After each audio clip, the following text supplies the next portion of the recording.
Episode 2 की starting में हम लोग को बताया जाता है कि जो पर्सन भी एक अल्टीमेट मॉन्स्टर काइजर अल्साफेट को मारेगा उस पर्सन को एक आकाशिक रिकॉर्ड मिलेगा जो कि एक ट्रेजर है जो कि तुम्हारी कोई भी विशेष को पूरा कर सकता है। रिक कह रहा होता है कि उस मॉन्स्टर को हराना मेरे लिए इम्पॉसिबल है, पर मुझे विश्वास है कि वो बच्चे जो कि एडवेंचर्स बनना चाहते हैं वो लोग एक ना एक दिन जरूर इस मॉन्स्टर को हराएंगे और उसे वो ट्रेजर मिलेगा और वो अपनी विश को भी पूरा करवाएगा। अगले सीन में एलिसा सभी को बताती है कि फर्स्ट राउंड का जो रिजल्ट है वो काफी जल्द आने वाला है। तुम्हारा रिजल्ट तुम्हें तुम्हारे एग्जाम टिकट से ही पता चल जाएगा।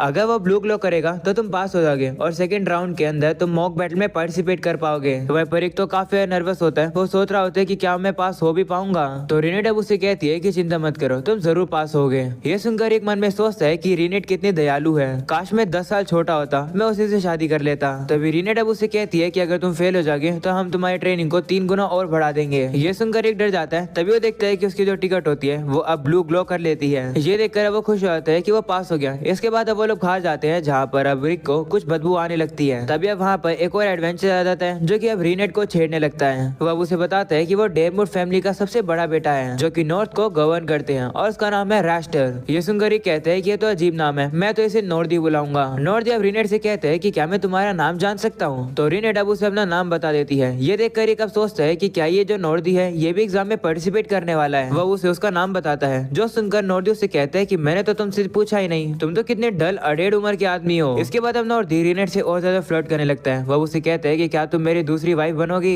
ये सब चीज रिक को पसंद नहीं आती है। वो बीच में आ जाता है और नॉर्दी से कहता है कि इसे परेशान करना बंद करो क्योंकि ये मेरी गर्लफ्रेंड है। ये सुनकर नॉर्दी को इस बात पर बिलीव ही नहीं होता है। तभी वो रिक के एग्जाम कार्ड को देख लेता है और कहते हैं कि तो तुम भी एग्जाम में पार्टिसिपेट कर रहे हो। वह उसका मजाक उड़ाता है और कहते हैं कि तुम इस एज में भी F रैंक के हो। तो रिक अब उसे कहते हैं कि तुम भी 25 से ज्यादा साल की उम्र के लग रहे हो, तुम मुझे कैसे बोल सकते हो। जिस पर अब वो कहता है कि मैं तुमसे काफी ज्यादा अच्छा हूँ क्योंकि जब मैं 14 साल का था E रैंक का एडवेंचर मैं तब था, अभी मैं एक A रैंक का एडवेंचर हूँ और मैं यहाँ पर एग्जामिनर के तौर पर आया हूँ और सेकंड राउंड में सभी लोगों को एग्जाम मैं ही लूंगा। अब तुम चुपचाप से यहाँ से चले जाओ, मुझे रिनेट के साथ एंजॉय करने दो। ये सुनकर रिनेट अब रिक को पकड़ लेती है और अब वो नॉर्दी से कहती है कि माफ करना, मैं तुम्हारे साथ नहीं आ सकती हूँ क्योंकि मैं रिक को डेट कर रही हूँ और तुम्हारा परफ्यूम भी कुछ ज्यादा स्ट्रॉन्ग है। ये सुनकर रिक कहते हैं ओ तो ये बदबू यहाँ से आ रही थी। ये सुनकर अब नॉर्दी अब उससे गुस्सा आता है और कहते हैं कि अगर मैं तुम्हारे एग्जाम का इंचार्ज बना तो मैं तुम्हें छोड़ूंगा नहीं, मैं तुम्हें दिखाऊंगा कि हम लोगों के बीच में कितना बड़ा डिफरेंस है। ऐसा बोलने के बाद अब वो वहाँ से चला जाता है। ये सुनकर रिक अब सोचता है कि मैं होप करता हूँ कि नॉर्दी मेरा एग्जामिनर ना बने।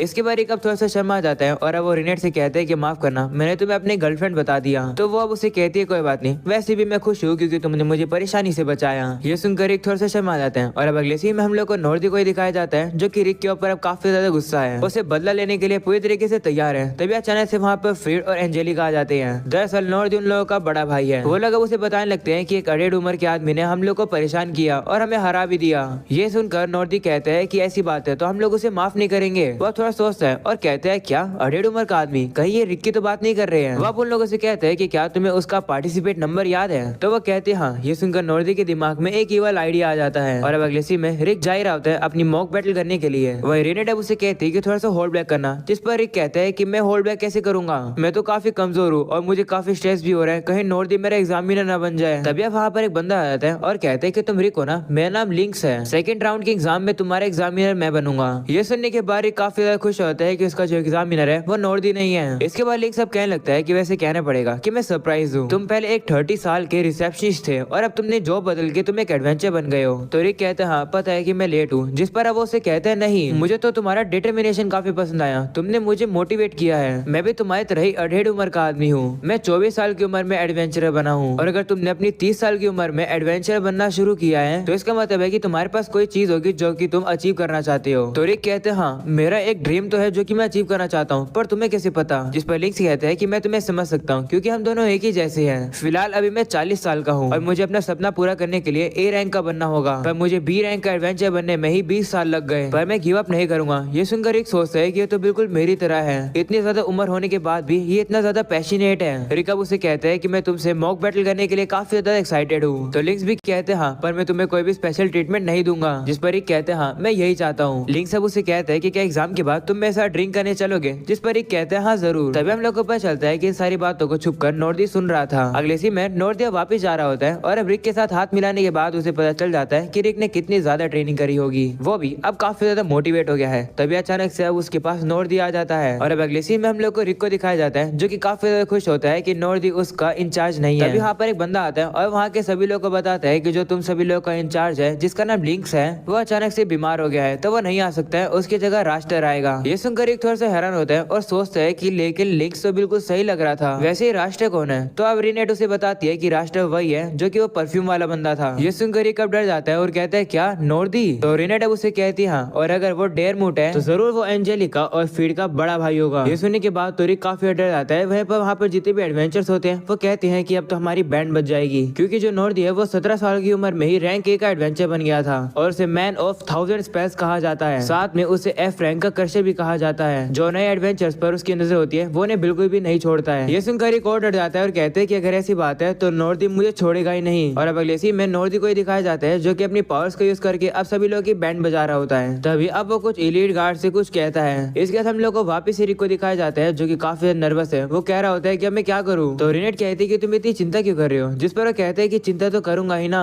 एक ए रैंकर जो कि 1000 स्पेल जानता है वो मुझे मारने वाला है और मुझे तो बस पहले नेचर की 2 ही स्पेल आती है, और अगर मैं हारूंगा तो तुम लोग मेरी ट्रेनिंग भी बढ़ा दोगे। मैं तो मारा गया और सभी लोग ये कह रहे हैं कि मैंने एडवेंचरर बनना काफी लेट सुना और मेरे लिए एडवेंचरर बनना इम्पॉसिबल है। ये सुनकर रीनेट कहती है कि अगर ऐसी बात है तो चीजों को फ्लिप कर दो, मतलब अगर तुम नर्वस हो रहे हो दूसरों की बातें सुनकर तो दूसरों की बातें सुनकर कॉन्फिडेंट भी हो जाओ। मैं तुम्हें कॉन्फिडेंस दूंगी, मुझे तुम पर पूरा विश्वास है, तुम ताकतवर हो और तुम एग्जाम भी पास करोगे। जिस दिन तुमने डिसाइड करा था कि तुम एक एडवेंचर बनोगे मैं तब से ही तुम पर बिलीव करती हूँ, तो क्या तुम मुझ पर बिलीव करोगे? ये सुनकर एक अब थोड़ा सा मोटिवेट हो जाता है और कहता है हाँ शुक्रिया मुझे कॉन्फिडेंस देने के लिए। तभी अचानक से वहाँ पर एक लड़का आ जाता है जो कि रिक से कहता है कि यंग मैन। ये सुनकर ही खुश आता है और कहता है हाँ मैं ही हूँ यंग मैन, तुम्हें क्या चाहिए? तो बंदा उसे कहता है कि तुम एग्जाम के पार्टिसिपेट हो है ना, देखकर लगता है कि तुम्हें तुम्हारी उम्र की चिंता हो रही है, अगर ऐसी बात है तो मैं तुम्हें फॉर्चून टेलिंग करके तुम्हारी मदद कर सकता हूँ। तो रिका मान जाता है और वो फॉर्चून टेलिंग लेने के लिए आ जाता है, जहाँ पर उसे थोड़ा सा शक हो रहा होता है, पर वो लड़का उसे कहता है कि शक करने की जरूरत नहीं है, बस चेयर पर बैठो। तो रिक भी अब चेयर पर बैठने वाला होता है, तभी अचानक से रीनेट की नजर जाती है कि उस चेयर के ऊपर तो एक स्पेल लगी हुई है। वो रिक को रोकने ही वाली होती है, पर तभी अचानक से रिक वहाँ से गायब हो जाता है। इसके बाद वो बंदा हंसने लगता है और हमें पता चलता है कि वो बंदा और कोई नहीं बल्कि फ्रीड था। ये सुनते ही रीनेट वहाँ पर हमला कर देती है और वहाँ पर काफी बड़ी तबाही भी कर देती है। वो फ्रीड का गला पकड़कर उसे कहती है कि तुमने टेलीपोर्टेशन मैजिक का यूज किया ना, आखिर रिक कहाँ पर है? तो फ्रीड अब बता ही नहीं रहा होता है। ये सुनकर रीनेट अब उसके ऊपर अपनी पावर्स का यूज करके उसे थोड़ा सा डरा देती है और कहती है कि अगर तुमने नहीं बताया तो मैं तुम्हारी आंखें फोड़ दूंगी।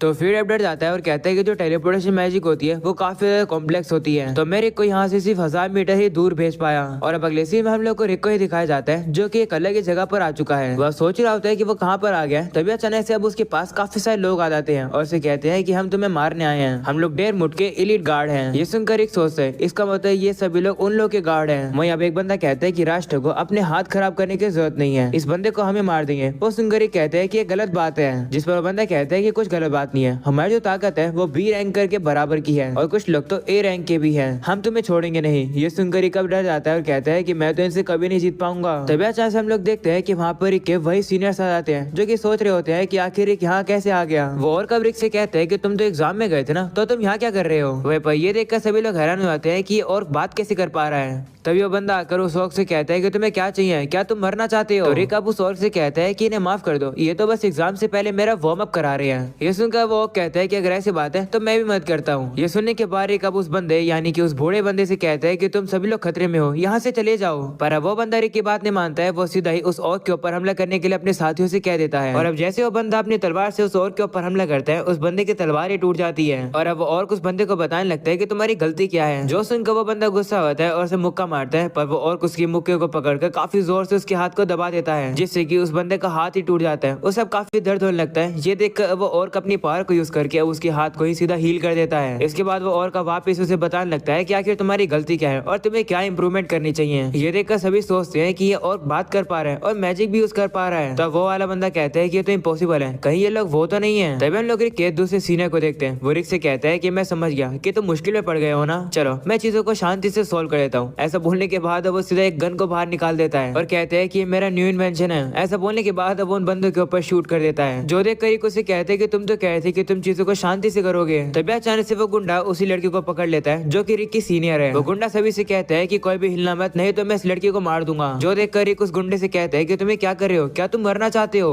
उसे छोड़ दो, तुम्हारा ही फायदा होगा। वहीं पर वो लड़की कहती है उस गुंडे से, क्या तुम मेरे साथ खेलने वाले हो, हम लोग कौन सा गेम खेलेंगे? तो वो गुंडा अब उस लड़की के गले को थोड़ा सा दबा देता है। ये देखकर वो लड़की काफी गुस्सा हो जाती है और अब वहाँ पर काफी बड़ा धमाका कर देती है और काफी सारे लोगों को खत्म करती है। जो देखकर रिक कहता है कि मैंने तुम लोगों को वार्निंग दी थी। वहीं पर वो दूसरा बंदा कहता है कि इस लड़की ने तो एक ही वर्ड बोल के 7th नेचर का मैजिक यूज कर दिया। तो वो दूसरा बंदा कहता है कि ये लड़की वैम्पायर मेज है और ये सिर्फ 10 साल के होने के बाद भी सबसे स्ट्रॉन्गेस्ट मेज है। इसे डीमन चाइल्ड ऑफ र्यून भी कहा जाता है। इसका नाम है एलिसरेट। और ये जो दूसरा बंदा है वो आधा ड्वार्फ और आधा एल्फ है, जो कि अब से 1000 साल बाद की टेक्नोलॉजी को यूज कर सकता है। ये दुनिया का बेस्ट वेपन क्राफ्टमैन भी है। इसका नाम है मिजेट एल ड्वार्फ। वहीं पर ये दूसरा जो ऑर्क है उसके पास ग्रेट इंटेलिजेंस है, साथ में सुपर ह्यूमन स्ट्रेंथ भी है और ये सारे सपोर्ट मैजिक का मास्टर भी है। और इस ऑर्क का नाम है ब्रॉडस्टोन। और ये तीनों ऐसे एडवेंचर्स है, यानी कि वो मोस्ट है जिनकी पावर कॉमन सेंस के बियॉन्ड है। और तो और ये कॉन्टिनेंट के सबसे स्ट्रॉन्गेस्ट पार्टी के मेंबर्स हैं। उस पार्टी का नाम है ओरिचल कम फिस्ट। मैंने सोचा नहीं था कि अपनी आंखों से मैं ये कभी देख पाऊंगा।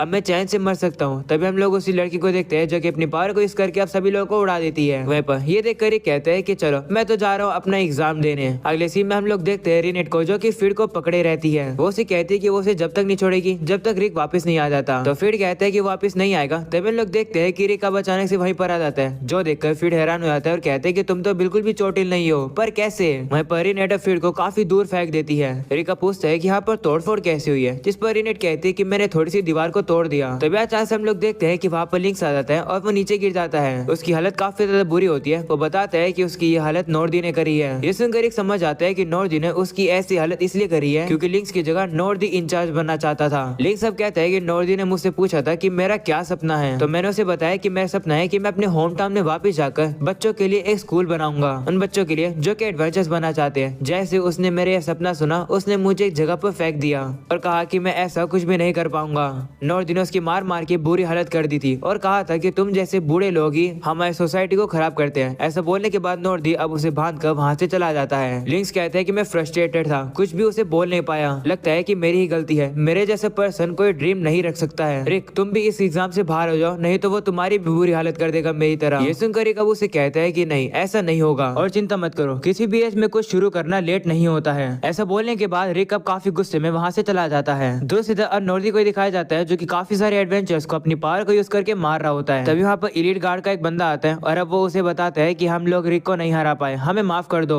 ऐसा बोलने के बाद वो बंदा नीचे गिर जाता है। इसके बाद अब रिक भी वहाँ पर आने लगता है, जो देखकर नॉर्दी उसे कहता है तो तुम आ गए। मुझे लगा था कि तुम नहीं आओगे क्योंकि मेरे एलीट गार्ड ने तुम्हारी हार्ड वर्क और पैशन को तोड़ दिया। पर लगता है कि तुम मुझे काफी ज्यादा अम्यूज करोगे। अगर ऐसी बात है तो सिर्फ तुम्हारे लिए मैं अपनी पूरी ताकत का यूज करूंगा। वहीं पर अब रिक को ही दिखाया जाता है जो कि काफी ज्यादा गुस्से में होता है। वो अब कह रहा होता है कि मैं नॉर्दी को छोड़ूंगा नहीं, मैं उसे हवा में उड़ा दूंगा। और यहीं पर हो जाता है ये एपिसोड खत्म। पसंद आया हो तो लाइक कर देना, चैनल पर न्यू हो तो सब्सक्राइब कर देना। मिलते हैं अगले एपिसोड में, तब तक के लिए बाय बाय।